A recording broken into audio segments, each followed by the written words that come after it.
Tenho uns inscritos aqui no canal, ou pessoas que me encontram lá pela comunidade do Face, que vem conversar comigo e tem uma dúvida recorrente, né? Como é que podemos ter certeza de que realmente somos consciência e que a consciência não é um produto da mente? Bom, primeiro, quando a gente fala de mente no Vedanta ou na não dualidade, nós estamos nos referindo ao pensamento, aos sistemas de pensamento, ou seja, as ideias condicionadas, as crenças, as ilusões. É isso que nós chamamos de mente. Nós não estamos dizendo que a mente é o cérebro, tá? O cérebro é um órgão físico. Nós estamos falando de algo que está relacionado a este órgão, por exemplo, que são os pensamentos. É isso que nós chamamos de mente.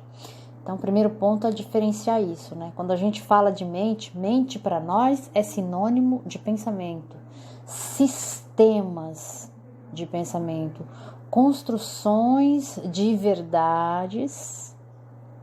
E aí a gente pega os sistemas religiosos, filosóficos, enfim, as várias ideias existentes no mundo. Nós vamos chamar isso de sistemas de pensamento. Porque é o quê? Porque o que é um sistema? É um conjunto de coisas funcionando e que juntas produzem algo, uma verdade maior. Por exemplo, uma religião, um sistema religioso. É um sistema que produz muitas coisas que são ditas serem verdades e que a gente sabe que não é bem assim. Quando a gente entra na investigação, né, a gente vai desconstruindo todos esses castelos, justamente porque todos eles são feitos de areia. E aí, nesse sentido, o que é a consciência? A consciência é o campo, metaforicamente falando, onde o pensamento aparece. A consciência é a base, é o que torna possível o aparecimento de pensamentos, sentimentos, emoções e qualquer outra coisa relacionada a isso que você chama de você. Por isso que nós dizemos que você é consciência. Você não é a mente e os seus modelinhos egóicos de como ser e se portar no mundo. Você é a consciência e a mente é seu instrumento. Nesse sentido, você pode não acreditar que a causa de tudo que existe nesse mundo é consciência. Você pode acreditar, inclusive, que tudo surgiu de um grande acaso, mas você não pode negar que esse acaso tem que ser alguma coisa. Ele não pode ser nada, porque isso é uma questão de lógica. O nada é um nada, certo? Então não pode surgir nada do nada, se lá é nada. Então essa origem, ela tem que ser alguma coisa. Isso é lógica. Essa origem, essa causa primeira, se a gente for pensar numa causa primeira, ela produziu e criou um universo ordenado, porque o universo tem ordem, ele é coeso, ele é equilibrado. Então essa causa, essa origem, ela tem que ser inteligente.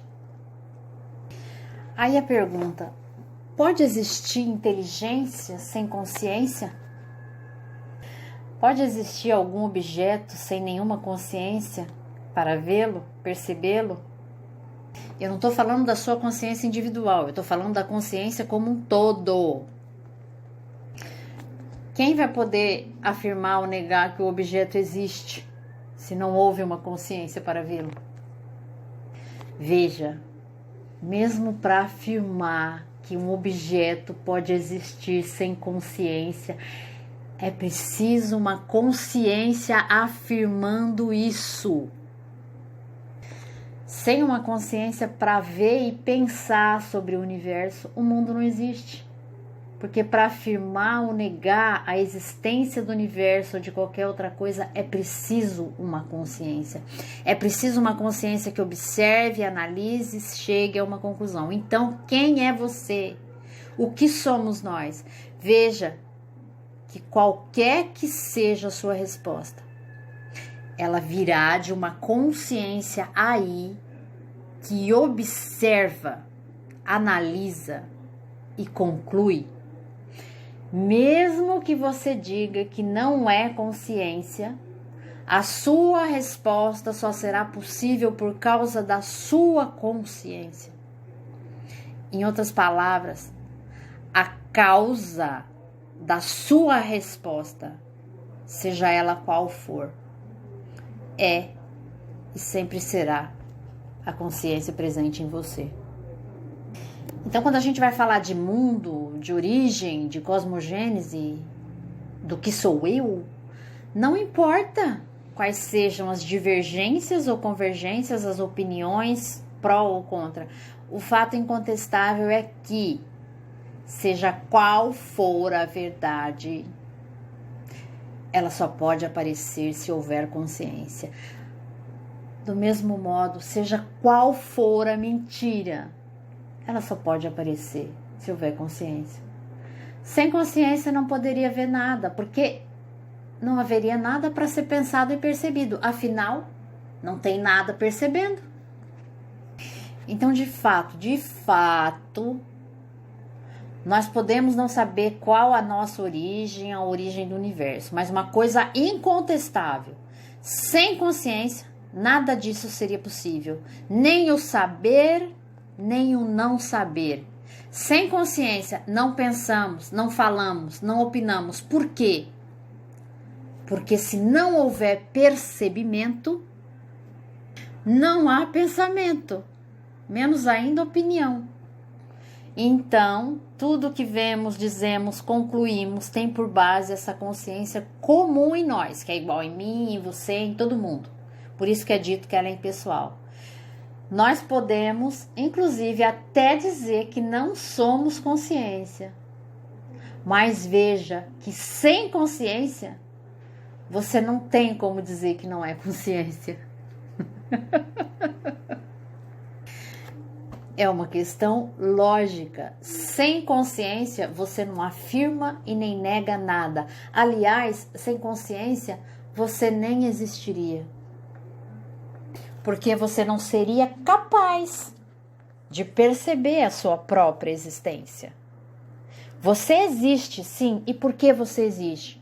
Porque você percebe a sua existência. O mundo existe. E por que o mundo existe? Porque você percebe. E aí, olha só, eu estou falando você, mas vamos, como eu falei, sai do plano da individualidade. Quando eu estou falando consciência, eu estou falando consciência no sentido universal. Imagine um mundo feito de seres sem consciência, sem percepção. Esse mundo existe? Existe, mas existe para quem? Que tipo de existência é essa que não é percebida? Seria a mesma existência do sono profundo, quando você está em sono profundo. Não existe nada lá, não tem nada lá. É um vazio absoluto. Seria esse o mundo. Um mundo sem consciência. Um mundo que não é mundo. Porque quando nós falamos de mundo, nós já estamos falando de existência. Objetos que se percebem, que se relacionam, que transacionam entre si. Então, é uma questão lógica. Você é consciência. Ou pelo menos a consciência é a base da tua existência. Sem consciência, você não existe. Então, quem é você?